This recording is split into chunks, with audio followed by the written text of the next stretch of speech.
Break के बाद आपका स्वागत है। आप देख रहे हैं न्यूज रूम लाइव और हम हाजिर हैं देश और दुनिया की तमाम बड़ी खबरों के साथ। इस वक्त की बड़ी खबर आ रही है अमृतपाल सिंह से जुड़ी हुई। दरअसल अमृतपाल सिंह को लेकर पहले ही खुफिया एजेंसियों ने पंजाब सरकार को आगाह किया था। बताया जा रहा है कि अमृतपाल सिंह का चाचा पहले ही पाकिस्तान में बैठे लखबीर सिंह रोड़े के संपर्क में था। पाकिस्तान से ही अमृतपाल सिंह को पंजाब में खालिस्तान आंदोलन को दोबारा भड़काने के निर्देश मिले थे। अमृतपाल सिंह पर आईएसआई की नजर 2021 में पड़ी। सूत्रों के मुताबिक इंटरनेशनल सिख यूथ फेडरेशन के एक नेता के जरिए आईएसआई ने अमृतपाल से संपर्क किया था। तो पहले से खुफिया एजेंसियों की नजर उस पर थी और उन्होंने पंजाब सरकार को पहले ही अमृतपाल सिंह को लेकर आगाह किया था। अमृतपाल का चाचा लखबीर सिंह रोड़े, जो कि पाकिस्तान में बैठा हुआ है, उसके संपर्क में था। 2021 में ही आईएसआई की नजर अमृतपाल पर पड़ी थी और उसके बाद उसे अपना प्यादा बना लिया था।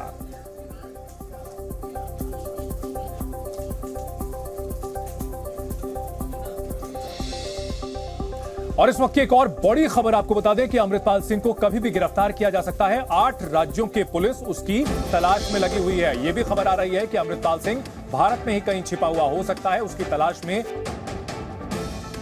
कार्रवाई और इस मामले में लगातार एक्शन जारी है। 8 राज्यों की पुलिस और एजेंसियां उसे ट्रैक करने में लगी हुई हैं।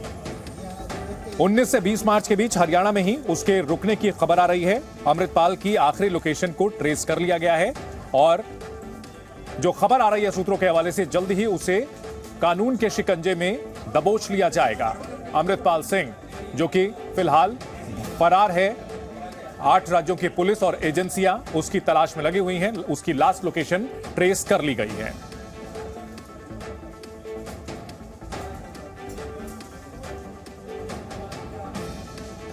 और अलग अलग राज्यों में इसकी तलाश की जा रही है। अमृतपाल सिंह जो कि फरार हो गया था, उसके साथियों की गिरफ्तारी हो गई।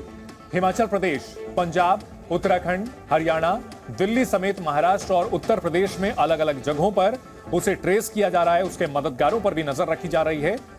लास्ट लोकेशन उसकी ट्रेस कर ली गई है, ऐसा एजेंसियों के हवाले से बताया जा रहा है और माना जा रहा है कि जल्द ही उसकी गिरफ्तारी हो सकती है।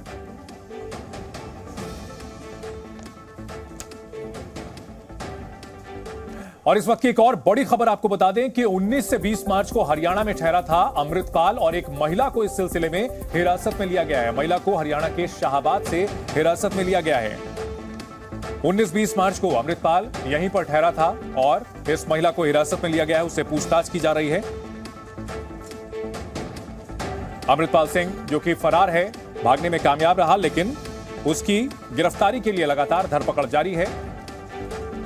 इलेक्ट्रॉनिक सर्विलेंस हो या फिर ह्यूमन जो भी उसके मददगार हैं, सभी के ऊपर नजर रखी जा रही है।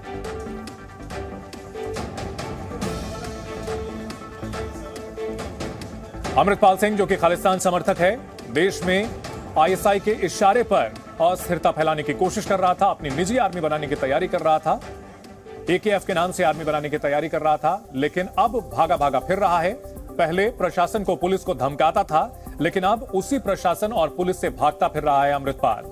उसके नाकाम मंसूबे जो कि बेहद खतरनाक थे, भारत को तोड़ने की साजिश में लगा हुआ था और पाकिस्तान में बैठे आईएसआई के अपने आकाओं के जरिए वो इस साजिश को अंजाम देने के फिराक में था, लेकिन अब कानून की पकड़ से बचने के लिए लगातार भागता फिर रहा है।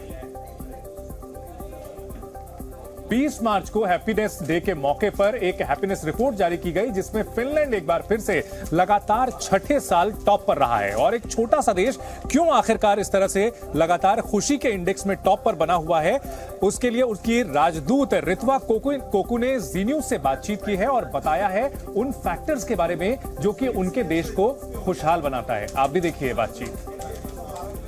We don't have actually any secret, I think. It is this whole thing is consisting of very many factors, and I could tell a couple of factors. For instance, we have very equal society, and it has been very long time also. Not only gender balance, but it is social equality as well, even income equality in that sense, and people feel that rather fine. And the other one is that everybody has chances.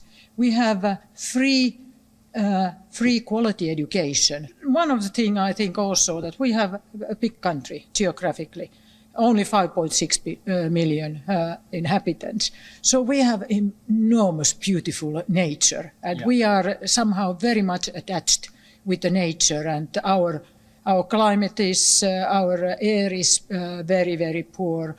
Delhi में poster पर राजनीति गर्म है और इसी मुद्दे पर दिल्ली के मुख्यमंत्री अरविंद केजरीवाल क्या कह रहे हैं, आइए आपको सुनाते हैं।